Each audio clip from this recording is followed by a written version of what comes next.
કલરવ modern school ધોરણ 2 વિષય અંગ્રેજી.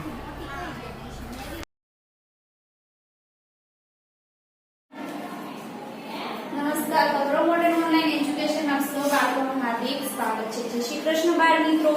ચલો આજે આપણે ધોરણ 2 માં કયો વિષય ભણવાનો છે? તો વિષય અંગ્રેજી. તો એમાં આપણે આગળ શું શીખ્યા? તો કે લેસન નંબર 5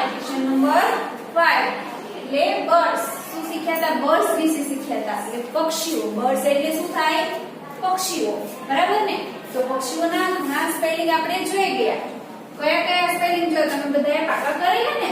ચલો આપણે એકવાર એ સ્પેલિંગ આપણે બોલી જઈએ એટલે કે એનું રિવિઝન કરી જઈએ. તો આપણે પહેલો સ્પેલિંગ જોઈએ. કયું ચિત્ર આપેલું છે આપણી ચોપડીમાં? તમારી અંગ્રેજીની ચોપડીમાં જુઓ પેજ નંબર 23 ઉપર આપણને બર્ડ્સ ના સ્પેલિંગ આપેલા છે. એટલે કે બર્ડ્સ એટલે પક્ષીઓને અંગ્રેજીમાં શું કહીશું એ આપણને અહીં આપેલું છે. તો જો મરઘી છે. પહેલું ચિત્ર કયું છે? મરઘીનું. તો મરઘીને આપણે અંગ્રેજીમાં શું કહીએ છીએ? હેન. તો એનો ઉચ્ચાર થયો. આપણે બોલીએ હેન. તો હવે એનો સ્પેલિંગ શું થશે? મરઘીનો સ્પેલિંગ, હેનનો સ્પેલિંગ શું થાય? H E N. હેન એટલે મરઘી. O W L. આઉલ એટલે કુવર. ત્યાર પછી છે કુકડો. તો C O C K. કોક એટલે ઘોડો. ત્યાર પછી છે એનું ચિત્ર છે કાગડા. તો કાગડાને અંગ્રેજીમાં શું કહેવાય? Crow. C R O W. Crow એટલે કાગડો. ત્યાર પછી છે એનું ચિત્ર છે બતક. તો D U C K. Duck એટલે બતક. ત્યાર પછી હંસ. તો હંસને અંગ્રેજીમાં શું કહેવાય? શ્વાન. H W A N. શ્વાન એટલે હંસ. તો આ સ્પેલિંગ આપણે આગળ જોઈ ગયા. આગળના વિડિયોમાં આપણે જોઈ ગયા. હવે આપણે આગળ વધીશું.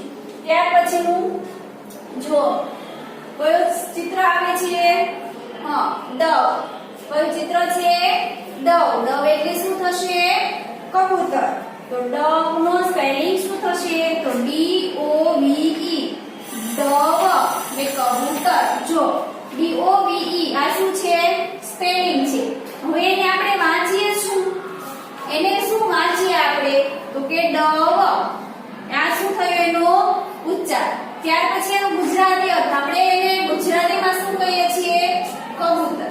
તો D O V E. Dove એટલે કબૂતર. D O V E. Dove એટલે કબૂતર.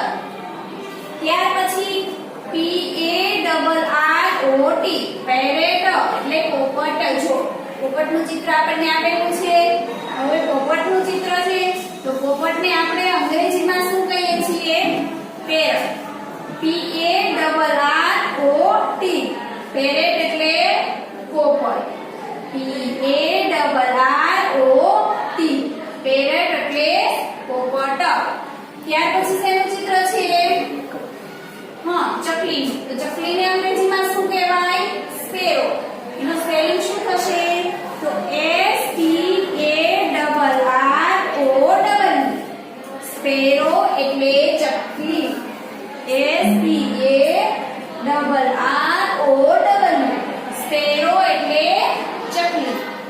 S P A R R O W. Sparrow એટલે ચકલી. ત્યાર પછી શેનું ચિત્ર છે? જુઓ તો મોર. તો મોરને અંગ્રેજીમાં શું કહીશું આપણે? પીકોક. તો એનો સ્પેલિંગ શું થશે? P E A C O C K. Peacock એટલે મોર. P E A C O C K. Peacock એટલે મોર. જો આપણે સ્પેલિંગ પાકા કરવા છે. મોટો સ્પેલિંગ છે આપણને યાદ રહેતો નથી. તો આપણે શું કરીશું? એના ભાગ પાડી દેવાના. પેલા P E A. ત્રણ અક્ષર થઈ ગયા. P E A C O C K. Peacock એટલે મોર. ત્યાર પછી શેનું ચિત્ર છે? ગરુડ. શેનું છે? ગરુડ. તો ગરુડને અંગ્રેજીમાં શું કહીશું આપણે? ઈગલ. ગરુડને અંગ્રેજીમાં શું કહીએ છીએ? ઈગલ. તો E A G L E. ઈગલનો સ્પેલિંગ શું થાય છે? E A G L E. Eagle એટલે ગરુડ. E A G L E. Eagle એટલે ગરુડ. ત્યાર પછી છે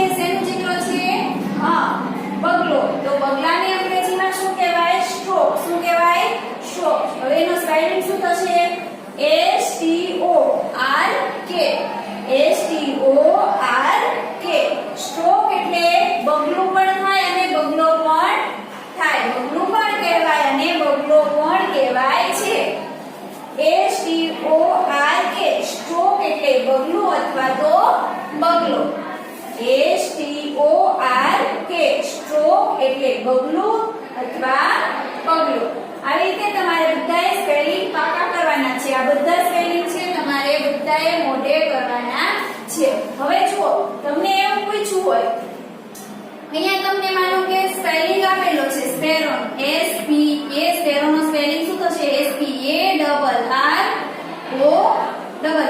હવે આના ઉપરથી આપણને કીધું કે આને અંગ્રેજીમાં આને વાંચીએ કઈ રીતે એ નથી જોયું.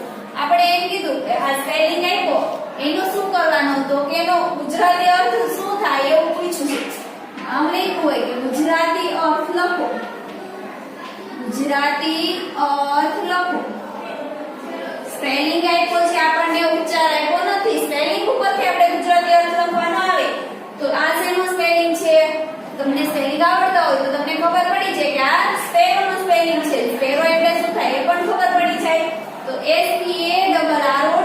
તો સ્પેરો એટલે અહીંયા આપણે શું લખવાનું? તો સ્પેરો નહીં લખવાનું, સીધું શું લખવાનું? ચકલી. અહીંયા શું કીધું તો કે ગુજરાતી અર્થ લખવાનો કીધો છે. એટલે માનો કે અહીંયા આપણને આવી રીતે DOVE સ્પેલિંગ આપ્યો છે. DOVE સ્પેલિંગ આપ્યો છે. હવે આનો ગુજરાતી અર્થ લખવાનો છે આપણે. તો આનો ગુજરાતી અર્થ શું થશે? DOVE એટલે ડવ એટલે શું થાય? કબૂતર. આ થયો શું થયો? ગુજરાતી અર્થ. સ્પેલિંગ ઉપરથી ગુજરાતી અર્થ. હવે આપણને અહીંયા એમ કીધું ઉચ્ચાર લખો. આપણે શું લખવાનું? ઉચ્ચાર લખો. અહીંયા આપણને સ્પેલિંગ આપ્યો છે EAGLE.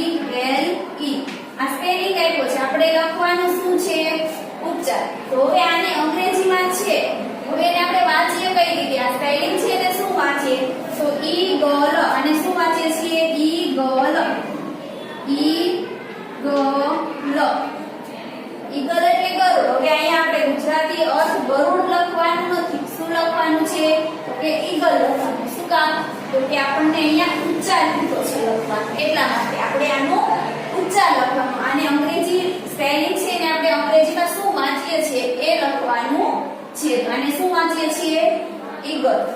માનો કે અહીંયા STORK આ સ્પેલિંગ આપ્યો છે. હવે આનો આપણે શું લખવાનું છે? ઉચ્ચાર લખવાનું. શું લખવાનું છે? ઉચ્ચાર. તો અહીંયા આપણે ઉચ્ચાર, આનો ઉચ્ચાર શું થશે? STORK. તો S આવ્યો ત્યાંથી સ્પેલિંગ શરૂ થશે શ થી. S જો A નથી એની બાજુમાં, E પણ નથી એટલે અડધો શ આવશે. શું આવશે? અડધો શ. ST stroke. હવે આને શું વાંચીએ છીએ આપણે? સ્ટ્રોક. બરાબર.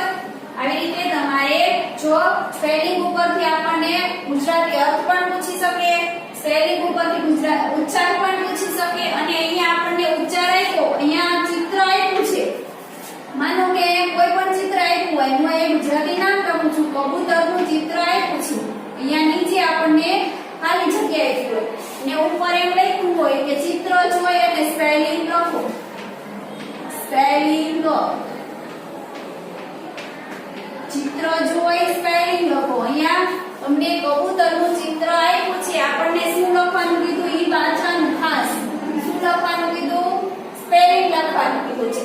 તો અહીંયા આપણે કબૂતરનો શું લખવાનો? સ્પેલિંગ લખવાનો છે. અહીંયા ઉચ્ચાર લખવાનો નથી. તો અહીંયા કબૂતરનું સ્પેલિંગ શું થશે? DOVE. ડવ. આવી રીતે તમારે સ્પેલિંગ લખવાનું. અહીંયા માનો કે કોઈ ચિત્ર આપ્યું હોય, મરઘીનું ચિત્ર આપ્યું છે, તો અહીંયા આપણને વાંચવાનું, આપણને શું લખવાનું કીધું છે? સ્પેલિંગ લખવાનું.